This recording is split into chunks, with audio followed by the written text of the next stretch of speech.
Magandang araw mga kaparokya. Today is April 10, araw po ng Miyerkules at another holiday po para po sa mga kababayang nating Muslim. Ngayon po ay matutunghayan nyo na naman ang panibagong yugto ng ating online viewership ng dalawang bigating noontime show dito sa bansa, ang Eat Showtime at ang Eat Bulaga. Pero bago natin umpisahan yan ay hinihiling ko na pakisubscribe ang aking YouTube channel.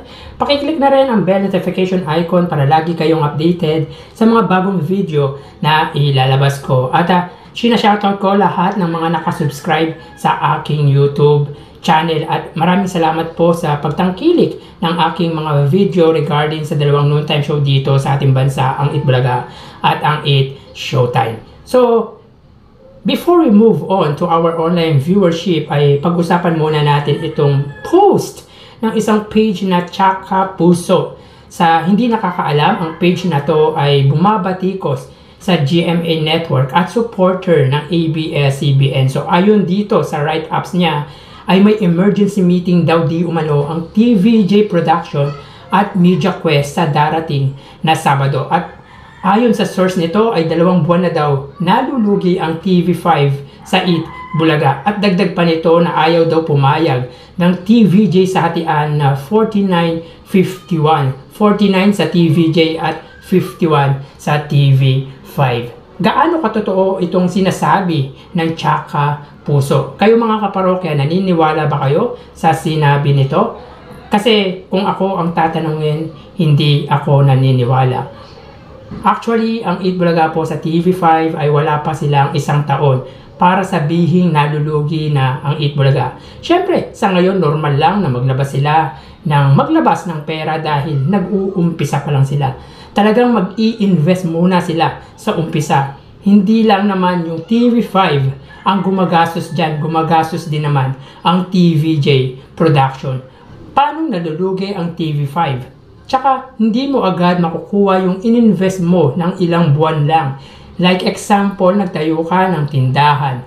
Tapos naglabas ka ng 50,000 or 60,000 na puhunan. Tingin mo makukuha mo ang puhunan na yon ng 1 buwan or 2 buwan?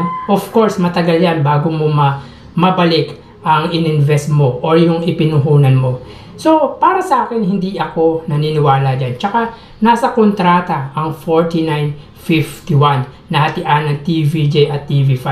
Paano hindi pumapayag ang TVJ? Sa akin, malaking kalokohan yan. At alam naman natin na ang Eat Bulaga ang siyang haligi ng mga programa ng TV5 sa ngayon. At kitang-kita na nadadala nito yung ibang programa na umiere sa TV5 at marami pang paparating pa. Kaya emergency meeting, baka may something na pag-uusapan kung paano mapapaganda ang TV5 kasi wala namang pakialam si MVP sa Eat Bulaga dahil may sariling production yun.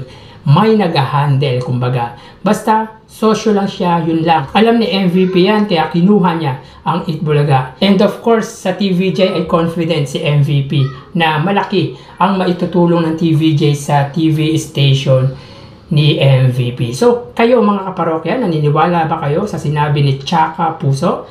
Write a comment down below mga kaparokya.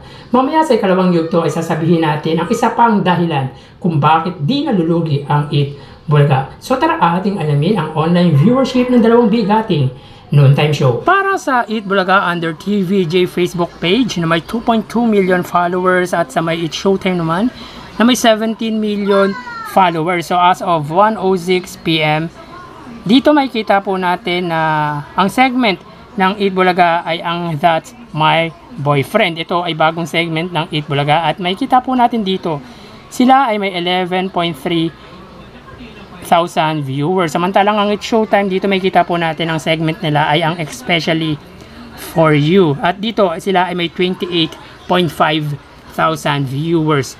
So, click po natin mga kaparokya para makita po natin ang viewership, yung actual live viewership ng dalawang bigating noontime show. Para po sa Eat Bulaga, sila ay may 11.3 thousand viewers. Samantalang ang Eat Showtime ay may 28,000 viewers. So, ulitin po natin mga kaparokya as of 1:07 PM. Ang Eat Bulaga sila ay may 11.3 thousand viewers at ang Eat Showtime ay may 28,000 something. So, dito makikita po natin mga kaparokya na ang It's Showtime ang siyang angat pagdating sa live viewership dito sa kanilang Facebook. At kitang-kita ang layo ng pagitan ng viewers ng dalawang noontime show.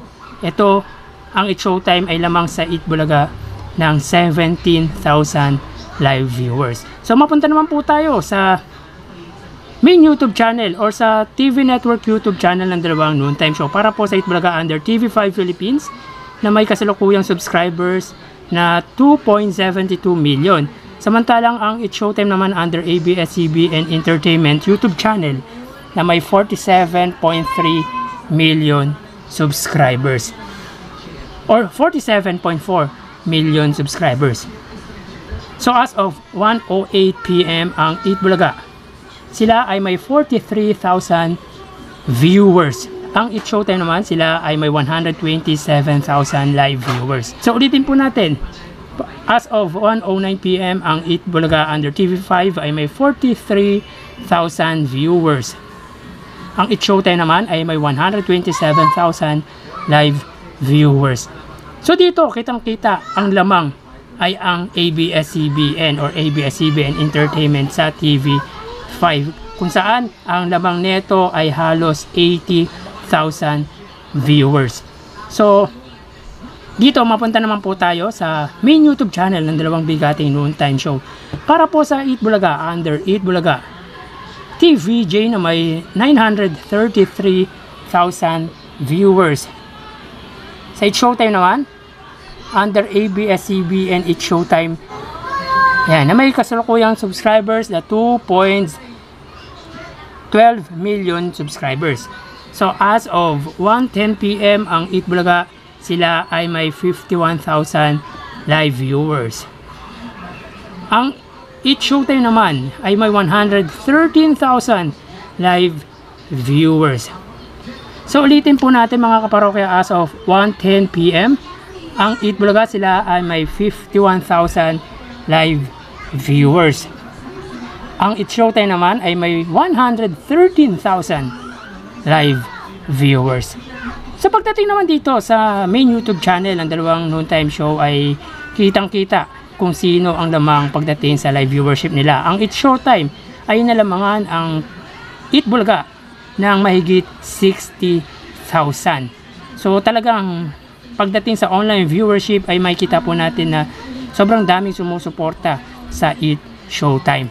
So bali, ang total na nakuha ng Eat Bulaga ay 104,000 live viewers, samantalang ang It's Showtime naman ay nakakuha ng total na 266,000 live viewers. So again, ang Eat Bulaga, sila ay nakakuha ng total na 104,000 live viewers at ang It's Showtime ay nakakuha ng 266,000 live viewers. So ibig sabihin ay lamang po ang It's Showtime pagdating sa live viewership against Eat Bulaga ng 162,000 live viewers. So yan po lumalabas sa kanilang online viewership as of 1:13 PM at mamaya ho magbabalik po tayo sa ikalawang yugto ng ating online viewership ng dalawang bigating noontime show. Magpapaalam na po muna ako pansamantala. Thank you and God bless.